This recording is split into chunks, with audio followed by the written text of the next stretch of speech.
தூஷிக்கிறவர்கள் நல்லா கவனிங்க.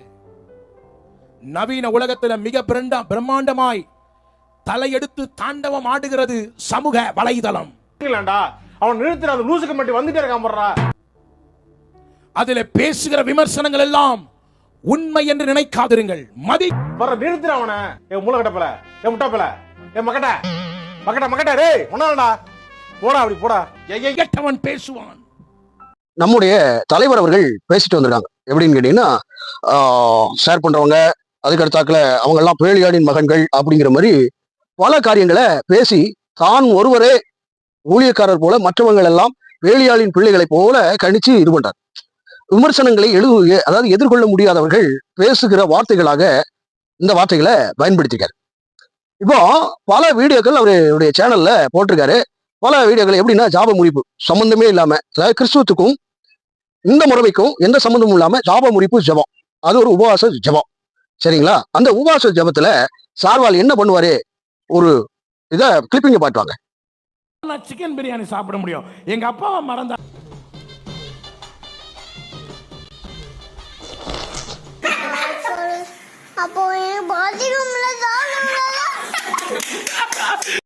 கரெக்டா நான் சொல்றது. இன்னொரு வீடியோ எப்படின்னு கேட்டீங்கன்னா, அமாவாசை ஜபம் அப்படிங்கிற மாதிரி இது பண்ணியிருக்காரு. இந்த அமாவாசை ஜபத்துல என்ன பண்ணுவாரு அப்படிங்கிறதையும் நம்ம பாட்டு வந்துடலாம். தான் மட்டன் பிரியாணி சாப்பிட முடியும்.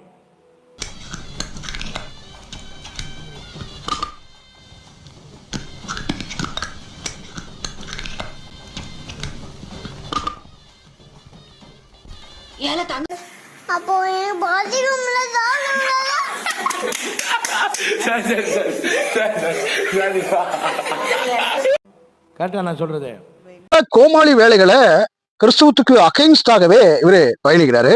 அதாவது ஜாப முறிப்பு ஜபம், இதை குறித்து ஒரு வீடியோ போட்டிருந்தேன். அதுக்கு அடுத்ததாக அமாவாசை ஜபம், இதை குறித்து வீடியோ போட்டிருந்தேன். அதுக்கப்புறம் மறுபடியும் கோமாளித்தனமான காரியங்கள் எப்படின்னு கேட்டீங்கன்னா, இப்படிங்கிறது, கண் அப்படியே உலட்டுறது, வைக்கிறது, இப்படி ஆரம்பம் முதலாகவே என்ன சொல்றது, கண்டென்ட் பேசிக்காவே இவரு வீடியோ பதிவிட்டு இருக்கிறாரு. அந்நிய பாஷைய பாடலா பாடினாங்க, அதை குறித்து நம்ம வீடியோ போட்டோம். ஸ்தோத்திரம் அப்படிங்கிற கான்வர்சேஷன், அதை வச்சு நம்ம இது பண்ணியிருந்தோம். ஒவ்வொரு வீடியோக்களையும் போட்டிருந்த உடனே சார்வாளுக்கு ஸ்பார்க்கை ஏற்படுத்தி தூற்றி திரிகிறார். தோசையை திருப்பி போடாத தோசை எப்படி இருக்குமோ அந்த மாதிரி உருட்டி ஸ்பார்க்கை ஏற்படுத்தியிருக்கிறது. மறுபடியும் நான் சொல்லக்கூடிய காரியங்கள் என்ன அப்படின்னு கேட்டீங்கன்னா, அமாவாசை ஜபம் முழு காரியங்கள், இப்படிப்பட்ட ஜபங்கள் எல்லாம் யார் பயன்படுத்தினாங்க அப்படின்னா, நியாயப்பிரமாணத்தில் ஊடாக பயணித்த இஸ்ரவேலர்கள் ஜாப முறிப்பு ஜபம், ஜாப முறிப்பினுடைய காரியங்கள், எல்லா ஆலய முறைமைகள், எல்லா விதமான காரியங்களையும் இஸ்ரவேலர்களுக்கு அப்படி செஞ்சாங்க. ஏதாவது ஒரு பாவம் பண்ணிட்டாங்கன்னா பாவ நிவாரண பலி மற்றும் தகன பலி, சர்வாங்க தகன பலி, அதுக்கு அடுத்தாக்குல சூதக ஸ்திரீ, அதாவது தீட்டுள்ள பெண் இப்படி இருந்தாங்கன்னா அவங்களுக்கு ஒரு 15 நாள் கழிச்சு அப்புறம் கழிப்பு அதெல்லாம் செய்யணும். இப்படி பலதரப்பட்ட கோணங்கள்ல ஒருவன் இந்திரியத்தை வெளியிட்டான்னா அவன் சாயங்காலம் வரைக்கும் தீட்டுள்ளவனா இருப்பான். அதுக்கு ஒரு காரியங்களை பண்ணணும். அதுக்கு அடுத்தாக்க ஊனமாக்கணும். அதே மாதிரி களவாண்டு போனான்னா அதுக்கு உண்டான பனிஷ்மெண்ட். இப்படி பலதரப்பட்ட கோணங்கள் நியாயப்பிரமாணத்துல இருந்தது. அமாவாசை தினங்கள்ல மாதத்துல ஒரு தடவை யாரு இஸ்ரவேலர்கள் ஒவ்வொரு இடத்துலயும் கூடுனாங்க. பலிபீடத்தை கெட்டி, பலிபீடம்னா ஒரு தூண் மாதிரி கெட்டி அதுல தர்வாங்க தகன பலியை இட்டு வந்தாங்க. ஆனா இந்த தகன பலிகளை, எல்லா விதமான காரியங்கள், முறைமைகளை எல்லாத்தையும் அண்ட சராசரங்களை உண்டாக்கின ஆண்டவராகிய இயேசு கிறிஸ்துவே என்ன பண்ணிட்டாரு, சிலுவையில முடித்தார். நியாயப்பிரமாணம் ஒரு மனுஷனை நீதிமானாக ஆக்க முடியல, எந்த வழிகளும் ஆண்டவர் குட்ட சேர்க்க முடியல. சோ ஆண்டவராகிய இயேசு கிறிஸ்துவானவர் பரலோகத்தில் வீற்றிருக்கிறவரே கீழே இறங்கி வராரு. வந்து என்னன்னா, மத்தேயு எழுதின நற்செய்தி 6வது அதிகாரம் 5 நீங்க 10 முடிய நீங்க வாசித்தீங்க அப்படின்னா, அங்க ஜெபம் பண்ணும்போது எப்படி இருக்கணும், மாயக்காரரை போல இருக்காதீங்க அப்படின்றாரு. 5வது வசனத்துல அப்படி இருக்கு, மாயக்காரர் போல இருக்காதீங்க, மனுஷர் காணும்படி நீங்க ஜப ஆலயங்களிலும் வீதிகளிலும் ஜெபம் பண்ணி விரும்புறாங்க, மாயக்காரர்கள் அப்படி விரும்புறாங்க, நீங்க அப்படி செய்யாதீங்க அப்படின்னு சொல்லிட்டு ஆண்டவர் உங்களுக்கு நீங்க ஜெபம் பண்ணுவதற்கு முன்பதாகவே நீங்கள் என்ன தேவை என்று அவர் அறிந்திருக்கிறார். சோ உங்களுடைய வார்த்தைகள் ரொம்ப சுருக்கமாக இருக்க வேண்டும் அப்படிங்கிறத விரும்புறாரு. அதே போல மாயக்காரரை போல நீ வீதியில ஜெபம் பண்ணாத, தாரை ஊதி வீயாத, என்ன பண்ணு, உன் அறை வீட்டை கூட்டி நீ என்ன பண்ணு, அந்தரங்கத்திலே ஜெபம் பண்ணு, அப்போ அந்தரங்கத்தில் பார்க்கிற பிதா வெளியரங்கமாக பலன் அளிப்பார். இப்படி ஜப ஆலயங்களிலும் வீதிகளிலும் நீ ஜபம் பண்ணனா அது என்னன்னா, அந்த ஜபம் கேட்கப்படுமா அப்படின்னு சொன்னா அது தீர்ந்தது என்று மெய்யாகவே சொல்ற. அதாவது அந்த இடத்துல நீ மனுஷர் பார்வைக்கு செஞ்சுட்ட, சோ அது முடிஞ்சு போச்சு. தேவன் பார்வைக்கு அது போகாது.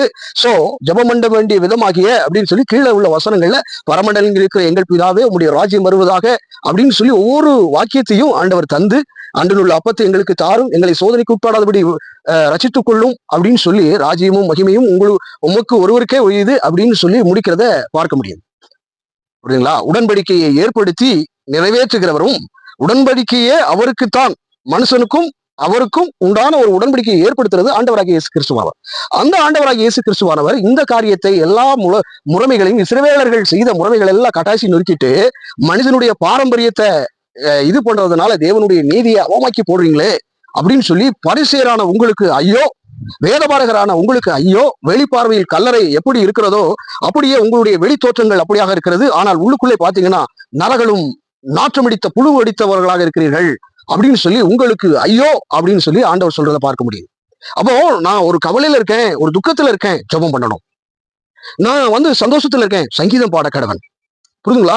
ஒவ்வொரு காரியத்திலையும் எப்படி ஒழுங்கும் குறையுமாக செய்ய வேண்டும். உபாசம் இருக்கிற அப்படின்னா உபாசம் சொல்லக்கூடாது, வெளியில சொல்லக்கூடாது, முகவாடலா இருக்கக்கூடாது அப்படிங்கிற மாதிரி 6வது அதிகாரம் முழுவதுமாக இருக்கு. முகவாடலா இருக்கக்கூடாது, நான் உபாசம் இருக்கேன்னே தெரியக்கூடாது. அப்படி தெரியாம நீ உபாசம் இருந்து நீ இது பண்ணுன்னா அது உனக்கு பலனாக இருக்கும். நீ எதை தேவை கேட்டாலும் இது உபவாசமா நீ இருக்கிறங்கிறது வெளியே யாருக்கும் தெரியக்கூடாது அப்படிங்கிற மாதிரி ஆண்டவர் சொல்லியிருக்காரு. இவங்க என்னன்னு கேட்டீங்கன்னா, அந்த ஜபம், சாபமுறிப்பு ஜபம், அமாவாசை ஜபம், அக்னி ஜபம், அந்த ஜபம், இந்த ஜபம்னு சொல்லிட்டு அநேக காரியங்கள் உல்டா வேலைகளை பார்த்தாங்க. இப்போ இவங்களுடைய வீடியோ அடிப்படை என்ன அப்படின்னு கேட்டீங்கன்னா, பென்டெகாஸ்ட் அப்படிங்கிற ஒரு சபை, யூதர்களுடைய பண்டிகையை வச்சு இவங்க ஆட்டையை போட்டாங்க. யூதர்களுடைய பண்டிகையினுடைய இதை வச்சு ஆட்டையை போட்டு 1906 ஆரம்பிக்கப்பட்ட அந்த பெந்தேகோஸ்தே சபை என்ன பண்ணுச்சு அப்படின்னா, அந்நிய பாஷையை முக்கியப்படுத்தி சீனா, தென்னாப்பிரிக்காவில கொண்டு வந்து பல உள்ளடி வேலைகள் எல்லாம் பார்த்து, எது ஆண்டவராகிய இயேசு கிறிஸ்துவானவர் என்ன சொல்றாரு அப்படின்னு கேட்டீங்கன்னா, அந்நிய பாஷைகள் அவிசுவாசிகளுக்கு அடையாளமாக இருக்கிறது, விசுவாசிகளுக்கோ தீர்க்க தரிசனம் அடையாளமாக இருக்கிறது அப்படின்னு சொல்லிட்டாரு. வேத வாக்கியம் நன்காக ஏதாவது 1 கொரிந்தியர் 14வது அதிகாரங்கள்ல முழுசா வாசித்தீங்க அப்படின்னு சொன்னா அப்படி எழுதப்பட்டிருக்கிறது. இவங்க என்ன பண்றாங்க அப்படின்னு கேட்டீங்கன்னா, ரொம்ப ரபட ரபட ரபட ரபா ரொம்ப ரபட ரபட ரபட ரபா அப்படின்னு சொல்லி எது ஜீப்ரீஸ் மொழியில அந்த அந்நிய பாஷையை வச்சு உருட்டி அவங்களுக்கு என்னமோ விசேஷித்த வல்லமை இருக்கிறதை போலவும் அப்படின்னு சொல்லிட்டு அப்படி ஒரு என்ன சொல்றது, ஒரு கணச்சி புறஜாதியினர் எப்படி கணிப்பாங்க, ஆண்டவரை இதை செய்யுங்க அதை செய்ய கேட்கவே வேண்டியதில்லை. ஆண்டவர் ஒருமனப்பட்டு அதே மாதிரி ஆவியானவரை கூப்பிடுங்க. எதுக்கு கூப்பிடணும்? ஆண்டவர் சொல்லிட்டாரு ஆல்ரெடி, எங்கே ஒருமனப்பட்டு ஒருவராகிலும் இருவராகிலும் அங்கே கூடுகிறீர்களோ அங்கே நான் இருக்கிறேன், வாசம் பண்ணுவேன் அப்படின்னு சொன்ன ஆண்டவர், வாக்கு பண்ணின ஆண்டவர் நிறைவேற்றாம இருப்பாரா? நான் இருக்கிறேன் என்பவர் இல்லாமல் எப்படி போவாரு? நான் வரவழைக்கணுமா? நான் எப்பொழுது ஆண்டவரை நினைச்சிட்டனோ அப்பவே அவர் சமீபமா இருக்கிறார். புரியுங்களா? எங்கும் பாவித்து இருக்கிறவர், நம்மில் வாசம் பண்ணுகிறவர், அவருடைய தங்கும் ஆலயமாக நம்ம இருக்கிறோம். அவர் நம்ம இடத்துல தங்கி இருக்கிறார், தங்கியும் இருக்கிறார். நாம் அல்ல, கிறிஸ்துவே நம்மில் வாழ்கிறார் அப்படின்னு இருக்கு. அப்போ நம்மிடத்தில் வாழ்கிற ஆண்டவராகிய இயேசு கிறிஸ்துவ வாரும் என்று பாகால் பேய் அவர்கள் கதறிய போது அந்த காட்சி சார், புரியுதுங்களா? அதாவது எலியா என்ன பண்ணாரு? ஒரே ஒரு ஜபம் தான், ஆண்டவரே இவர்கள் மத்தியில் மகிமைப்படும், தட்ஸ் இட். ரத்தன சுருக்கமாக ஒரு பிரேயர் பண்ணாரு, ரத்தன சுருக்கம், சிம்பிள், அவ்வளவு. ரொம்ப பாகால் பேய் அவர் என்ன பண்ணாங்க, தீர்க்கதரிசிகள், பாகால் தீர்க்கதரிசிகள் வா அப்படின்னு சொல்லி கையை கிளிக்கிறாங்க, அதை கிளிக்கிறாங்க, இதை கிளிக்கிறாங்க, ஒன்னும் காணும். ஒரு 2 நிமிஷம் தான் ஜெபம் பண்ணாரு, 2 செகண்ட் தான் முடிஞ்சு. அதே போல யாபேஸ் ஜெபம் பண்ணாரு, எப்படி பண்ணாரு? ரத்தன சுருக்கமா பண்ணாரு, என்ன துக்கம், என்னுடைய தீங்கு துக்கம் படுத்தாதபடிக்கு என்னை பலப்படுத்தும், தட்ஸ் இட். அதே போல சிம்சன் என்ன ஜெபம் பண்ணாரு? எப்போதும் கேட்டருளும் ஆண்டவரே, இந்த போலீசர் கைக்கு என்ன இது பண்ணும்படி ரட்சித்தீர், இன்னும் ரட்சிப்பீர் அப்படின்னு சொல்லிட்டு ஜெபம் பண்றாரு, ரத்தன சுருக்கமாக ஜெபம் பண்ணார். ஆனா ஆண்டவராகிய இயேசு கிறிஸ்து இடத்தில் நாம கற்றுக்கொண்ட பாடம் எப்படின்னா, 3ஆம் மணி நேரத்தில் அவர் தனியாக போய் ஜெபித்தார்ன்றது. எங்கேயும் போய் நின்றுக்கிட்டு ஜெபிக்கவும் இல்லை, இந்த மாதிரி பண்ணவும் இல்லை.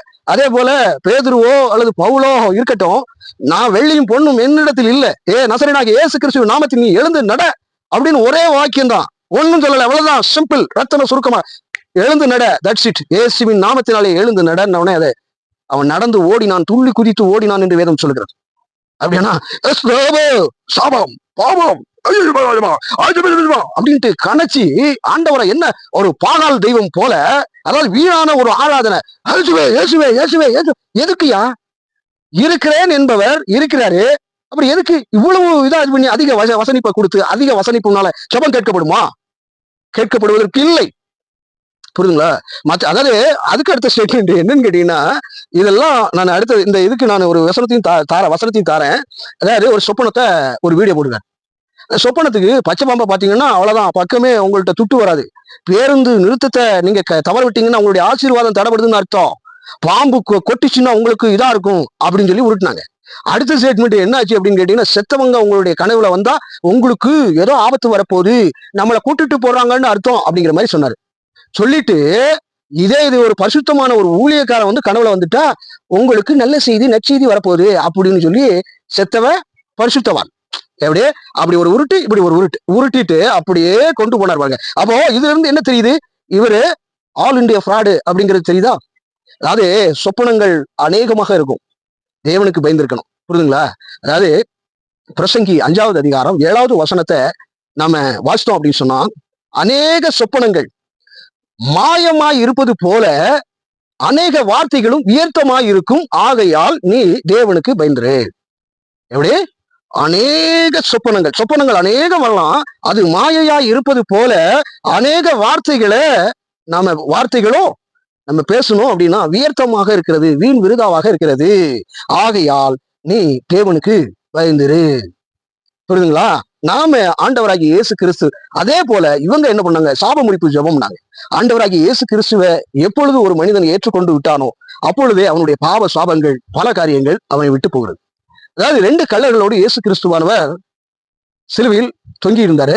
ஒருத பரியாசம் பண்ணா, ஒருத என்ன பண்றான் அப்படின்னா, நாமும் குற்றம் செய்து இது பண்றோம், இவரோ ஒரு குற்றம் அறியாத ஒரு நல்ல மனிதர் அப்படிங்கிற மாதிரி சொல்லிட்டு, ஆண்டவரே நீர் போகிற அந்த பரலோக ராஜ்யத்தில என்னையும் நிலைத்தருளும் அப்படின்னு சொல்லி அந்த சிலுவையில மனம் திரும்புறான். மனம் திரும்பிய மாத்திரத்திலே ஆண்டவராகிய இயேசு கிறிஸ்துவானவர் மன்னிக்கும் ஆண்டவர் அப்படிங்கிறத கடைசி வரைக்கும் அவர் நிரூபித்து காட்டினாரு. அந்த கள்ளனை பார்த்து, என்னோடு பரதீசியில் இருப்பாய், தாட்ஸ் இட், முடிஞ்சுதா? அப்போ எந்த அளவுக்கு ஒரு அன்பு நிறைந்த ஆண்டவர்கிட்ட, நீர்தான் ஆண்டவரே, நீர்தான் சர்வ வல்லமையுள்ள ஆண்டவர், நீர்தான் என்னுடைய பாவங்களுக்கும் அக்கிரமங்களுக்கும் எல்லா விதமான சாபங்களுக்கும் நீர் சிலுவையில ஒரு தரம் தொங்கிட்டீங்க, சோ என்னையும் மன்னித்தரலும் அப்படின்னு சொல்லி இருதயத்துல நான் ரசிக்கப்பட்டுட்டனாலே என்னிடத்திலிருந்து பாவமும் என்னிடத்திலிருந்து சாபமும் எந்த காரியமும் எனக்கு வரப்போறது இல்லை. அந்த இருந்த அந்த மரணமானது, சாபத்திற்கு வந்த மரணமானது, பாவத்தினூடாக வந்த மரணமானது இயேசு கிறிஸ்துவால் தடை பண்ணப்பட்டது. நான் தேவனோடு நெருக்கமாக இருக்க, அன்போடு அவரோடு கூட பிணைப்பாக இருக்க அவரு சிலுவையில முடிச்சுட்டாரு. ஜெபமுறிப்பு ஜெபம். What is this nonsense? அடுத்த ஸ்டேட்மெண்ட் என்னன்னு கேட்டீங்கன்னா, இப்படி பலதரப்பட்ட கோணங்கள்ல இவங்க பயணிச்சாங்க. அப்போ நம்ம கேட்டோம், இதெல்லாம் எதுக்குயா? கோமாளி வேலைகள்லாம் எதுக்கு? அதுக்கு எடுத்தாங்கள சொல்லச்சனா உள்பிக்கில நின்றுக்கிட்டு என்ன சொல்லச்சனா, எங்க எதை பேசணுமோ எங்க எதை பண்ணணுமோ அதை அப்படி பண்ணணும். உங்களுக்கு ஒரு விஷயம் இது பண்ணணும் அப்படின்னு சொன்னா கீழே இறங்கிடணும். புல்பிக்கில நின்றுட்டு இறங்கிட்டு அவங்கள கூப்பிட்டு ஏமா தண்ணி எடுத்துட்டு வா, இல்ல குடிக்கிறதுக்கு ஏதாவது எடுத்து வாங்கன்னு சொல்லணும். புல்பிக்கில நின்றுக்கிட்டு சொல்லச்சனா 500 கொடுங்க ஆசீர்வாதம் போயிடலாம். எப்படி? 500 ரூபா கொடுங்க ஆசீர்வாதம் போயிடலாம். அதுக்கு எடுத்தாக்கல தூக்கு கயிறை வச்சுக்கிட்டு வேதத்துல ஏதாவது இருக்கா? எக்ஸாம்பிள் இவங்க ஒரு இது எடுத்துக்கிறாங்க. இவங்க தான் இயேசு கிறிஸ்துவ மாதிரி கயிறு எடுத்துக்கிட்டு அப்படியே வச்சுட்டு அவாகவா ஏகவா அப்படிங்கிற மாதிரி இப்படி ஆடிடும். அப்படியே ஆடிக்கிட்டு கயிறை தூக்கிட்டு பவுல் அப்படி தூக்கிட்டான், வச்சுட்டான், பிடிக்கிட்டான் அப்படின்னு சொல்லிட்டு இல்லாத ஒரு முறைமைகளை, இல்லாத காரியங்களை கொண்டு வராங்க. அதுக்கடுத்த ஸ்டேட்மெண்ட் என்னன்னு கேட்டீங்கன்னா, இஸ்ரவேலர்களுடைய போட்டோவை பின்னால வச்சுக்கான். அதாவது அவங்களுடைய படம், அது என்ன சொல்றது, அவங்களுடைய சின்ன கொடிய பின்னால போட்டு வச்சுக்கான். ஏடா நீ இந்தியா தானே, இந்தியா தானே, அப்ப இந்திய கொடிய போடலாம்ல, ஏன் இஸ்ரவேலுக்கு இது பண்றீங்க? ஓ இஸ்ரவேலுக்கு ஆண்டவராக இயேசு கிறிஸ்து இஸ்ரவேல் இருக்கா? புறஜாதியினர் இஸ்ரவேலர்களால் மறுக்கப்பட்ட ஒரு ஆண்டவரை தான் அவங்க இது பண்ணிட்டு இருக்காங்க. இன்னும் மேசியாவை ஏற்றுக்கொள்ளல. இயேசு கிறிஸ்துவை ஏற்றுக்கொள்ளாதவனை நாம எப்படி உறவா ஏற்றுக்கொள்ள முடியும்? புரியுதுங்களா இல்லையா? இன்னும் அவங்க மனம் திரும்பாம இருக்காங்க. அதனால போர் புரிந்து கொண்டு இருக்கிறார்கள். பல குணங்கள்ல போயிட்டு இருக்கு சண்டை சச்சரவு. இஸ்ரவேலருக்கும் நமக்கு என்ன சம்பந்தம்? இஸ்ரவேலர்கள் தான் என்ன பண்ணாங்க? இயேசு கிறிஸ்துவ சிலுவையில அறைய ஒப்பு கொடுக்கும்படி போராட்டம் பண்ணாங்க, வச்சாங்க. இவரு தன்னை கடவுள் என்கிறார், கல்லெறியதுக்கு போனாங்க. எல்லா காரியங்களையும் ஆகாத காரியங்களை இயேசு கிறிஸ்துவ பண்ணாங்க, அடிச்சு நொறுக்குனாங்க. அவங்க எப்படி நமக்கு உறவா இருக்க முடியும்? அவங்களுக்காக நம்ம ஜெபம் பண்ணணும். That's it. அவங்களுடைய சிம்பிள் நமக்கு தேவை கிடையாது. இப்போ அதை ரெடி பண்ணிருக்காங்க. அப்போ இல்லாதவைகளை கொண்டு வந்து ஆகாப்பு கதை, ஆகாப்பு கதை, ஆபிரகாம் கதை, யோசபாத்து கதை, இப்படி கதைகள் எல்லாம் விட்டு கதை விட்டு கடைசியா பணத்தை விட்டுறது. தசமம் பாக 10 ஒரு பங்கு தமசமம் பாக கொடுங்க, பிரதர் 10 இட்லி இருக்குன்னா ஒரு இட்லி மட்டும் கொடுக்க பிரதர், ஒரே ஒரு இட்லி தான் கர்த்தர் கேட்கிறாரு அப்படின்னு சொல்லிட்டு இது ஆண்டவரே கேட்ட மாதிரி புதிய ஏற்பாட்டுல இருக்கா, தசமபாகம் வாங்கணும்னு இருக்கா, அப்படி வைத்த கழுவணும்னு ஆண்டவர் சொல்லியிருக்காரா? அவனவன் வேலை செய்து பிழைக்க கடவன் இருக்கு. ஆண்டவராக இயேசு கிறிஸ்துவானவர் உழைச்சாரு, தச்சு வேலையை பார்த்தாரு, எல்லா வேலைகளையும் பார்த்துதான் அவர் ஊழியத்தை நிறைவேற்றினாரு. பவுலாக இருக்கட்டும், பேதுருவாக இருக்கட்டும், எல்லாரும் உழைச்ச ஊழியம் பண்ணாங்க, உழைச்ச எல்லா காரியங்களையும் பண்ணாங்க, நற்கிரியை செய்தாங்க. ஆனா இவர்கள் எந்த ஒழுங்கும் செய்யாம ரீகரபா ஊக்கரபா சந்திரகரபான்னு சொல்லி மக்களை திசை திருப்புகிற ஒரு வேலையை பணியை பார்க்கறாங்க. இப்படிப்பட்ட நபர் பொல்லாத பேலியாளின் பிள்ளைகளாக ஆகடியம் பண்ணுகிறவர்களாக இருக்கிறாங்க. சரிங்களா? இப்படிப்பட்ட நபர்களுடைய வீடியோக்களை நீங்கள் பார்க்காதீங்க. மேலும் ஒரு பதிவில். வணக்கம்.